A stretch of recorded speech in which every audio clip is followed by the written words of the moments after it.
Hello there, world of tankers. I'm Blitz, and today I'm going to be telling you about my top 4 rating tanks at tier 8, which are free.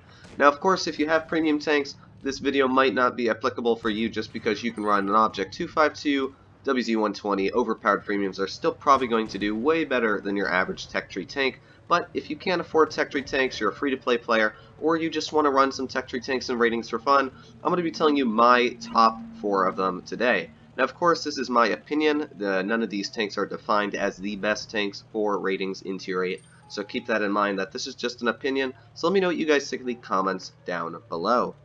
In the number 4 spot, you can see I'm playing the AMX 1390, and this is one of my all-time favorite tier 8s. And the reason for that being is because if you know how to run this tank right, you can do really, really well in it. And the reason for that being is because not only does it have the best camouflage rating in tier 8, it also comes with a nasty 3-shell clip, which is capable of doing around 675 damage. And that can really hurt the enemy. You know, that's like a miniature ISU you've got here, very mobile, can run around the map. Now, it does have some flaws. First of all, it does not carry a lot of ammo. You do struggle sometimes in games where you start to shoot at the enemies, you bounce a couple shells, you're at a premium, you really can't do much because your standard pen isn't amazing, but that's the point of a light tank. You want to flank people, you want to track them, and I really enjoy this tank. Most of the games I play in ratings, I actually do really, really well in it. And the first reason this tank really does well in ratings is not only because it's actually a nasty tank, but it's, as I said, it has an excellent camouflage rating. So what you can do is right off the bat at the beginning of the map, you can position your tank in a bush and spot half the enemy team getting, running across the map. And what that does is it gives you assistance damage when you're spotting people. And that's going to give you more experience, which is going to give you more points, and it's also going to help your team win the game. And not to mention, you can shoot them. It's just a very fun tank overall. But it's not really a spectacular tank. If you're not great in these types of vehicles, very fast tanks, you're not great with your shots and penetration, I would definitely suggest to stay clear of this tank. I just personally really, really like this tank. Filling the number 3 spot is one of the toughest tanks at tier 8, being the Tiger II. Now, this tank didn't used to be that strong. In fact, about 5 updates ago, it used to be the worst performing tier 8 heavy in the game. What happened was Wargaming was like, you know what, the armor's too weak, we're going to buff it. And as you can see in Armored Spectre, the entire front of this tank is completely red. And that's because the upper and lower plate of this tank are sitting at around 235 millimeters thick. And that's even without angling. With the very thick German size this tank has, you can angle it effectively and get that upper plate to about 240 millimeters thick. 250 millimeters lower plate again, still 245, and pretty much balance almost all premium rounds at tier 8. Tier 7s are barely even going to have a chance of penning you. And as well, the turret, which used to be very weak on this tank, is now about 250, 260 millimeters thick on the edges. You're not going to be able to pen that. The only very easy spot to pen from me is right around the gun, but that's still 230, 220 millimeters thick. So you still have to have a very decent amount of pen to get through the turret. And by the way, the tank is 7 degrees of gun depression. When you're using that gun depression, the upper plate, 272, if you angle the tank, it's going to become even thicker, 290 millimeters thick. That means even tier 9s using premium ammo is still very, very hard to penetrate this tank, and that's why it does so well.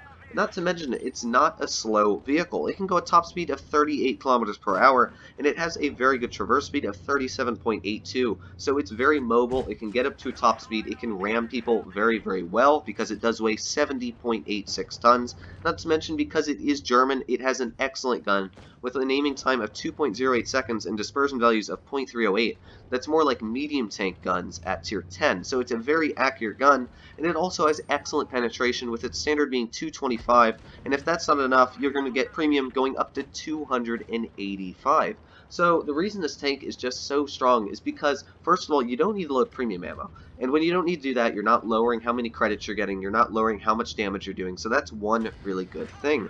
As well, when you're bouncing more shots, that's going to give you more experience, more points in ratings, and you're going to do better just because it's such a strong tank. And unlike the AMX 1390, this is a very easy tank to run. Just aim your fronts at the enemy, angle it a little, and you're going to bounce half of your shells, if not more, of any of the tanks you're coming up against. Hitting the number 2 spot is the P.44 Pantera. Now, there are 2 reasons why this tank is so strong. The first one is the mobility. It is the fastest medium in tier 8, reaching a top speed of 60 kilometers per hour. It has an amazing power to weight ratio of around 25, and as well it can turn at 65 degrees a second. And the reason top speed is so important, especially with the power to weight ratio on this tank, is that if you push this tank in the wrong spot, unlike if you're in a Type 59 or some of these slower mediums where you wouldn't be able to run away because the enemy medium premiums are just going to rush you and you're going to die, this tank you can get away. You can get out of really tricky situations because it's so quick. Nobody can hit you, first of all, because it's very hard to hit something that can turn very quick. You're weaving and ducking every single shot that the enemy's shooting at you, but as well, because it's so quick, you can just easily turn around, get away before they even spot you, just sit in a bush and see what happens. And that's the reason why the speed is so important on this tank. But as well, when you combine speed with an excellent auto-reloading gun, it's going to tear into the enemy. And the reason the auto-reloader is the most important thing on this tank is because what happens is you can run it like, of course, an autoloader. You're like an AMX 1390, you do the same damage, you do that 225 per shot, so you're doing 675 in a clip. But the difference is, let's say I'm running an AMX 50B, I'm going to unload that clip, and then that enemy tank that I was shooting at, if I didn't kill it, they're probably going to rush me, take 1,500, 1,600 hit points off before I can even reload the clip, and then they're probably going to kill me by then. And the issue with that is, of course, you have to spend so long reloading your clip in all autoloaders, but this tank doesn't have that issue because it doesn't really have a clip like that. You can reload each cell individually, so if you shoot off the whole clip, then you can reload a single shell and shoot it as if you're a normal medium tank. And that gives you such a huge advantage because, first of all, when you shoot off your whole clip, it might prevent most of the enemies from pushing over the hill because now they're missing 700 hit points. They don't want to lose more because they're pushing over the hill. So that's the one reason why this tank is so deadly. And as well, giving you a clip gives you the ability to unload a really big amount of damage quickly where you wouldn't be able to in a normal tank get away, and then you can come back and do it again or do that to somebody else, where in a normal tank you'd only be able to get one shell off. You can get 3 in this tank.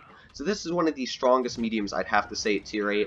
The first 3 games I played in this tank, I did like 5,000 damage in it. It was completely ridiculous. And in fact, I feel in the right hands you can almost be called overpowered if you run this tank correctly. But I definitely feel that if you don't have this tank, pick it up for ratings. Hitting the number 1 spot is the WZ-110. Now, a lot of you guys are probably like, Droodles, what are you smoking? There's no way that this is better than a Tiger II. But by the end of this clip, hopefully I will have convinced you just how strong this tank can be in-game. Now, the first reason why is the mobility. It can go 40 kilometers per hour forward, which is pretty good for a tier 8 heavy, but it's the reverse speed of 15 that's really important, because that's going to give you the ability to pull around a corner and really quickly snap your shell, back up, and not get hit back. Sometimes when you're in a tank like an E5 and you're shooting at a heavy tank across the map or something, your tank reverse is so slow that they're very easily able just to retaliate, turn the turret, and snap you right back, stop you dead in your tracks. And you really don't have that issue with this tank. As well, it has a very, very nice gun with 2,200 damage per minute at the top tier for a heavy tank. With 215 millimeters of standard penetration, you're really not going to struggle against any tier 8 heavies. And if you can't pen with any standard ammo, load the premium, you're going to go all the way up to 265. As well, the tank has a very nice gun handling statistics with 2.08 second aiming time. Now, the dispersion on this tank isn't great like the Tiger II, but it is still decent at 0.344. As well, not great gun depression at 6 degrees, 15 degrees of gun elevation. It's not spectacular, but the reason this tank is so much stronger compared to a vehicle like the Tiger II, first of all, is the size of it. It is a very small heavy tank. It's very narrow because the points on the front, the pike nose is a very sharp pike nose. It's not a very extended one like an IS-3, so it's a very narrow tank. So it's very hard to hit it. It's actually got one of the best concealment ratings for a heavy in tier 8.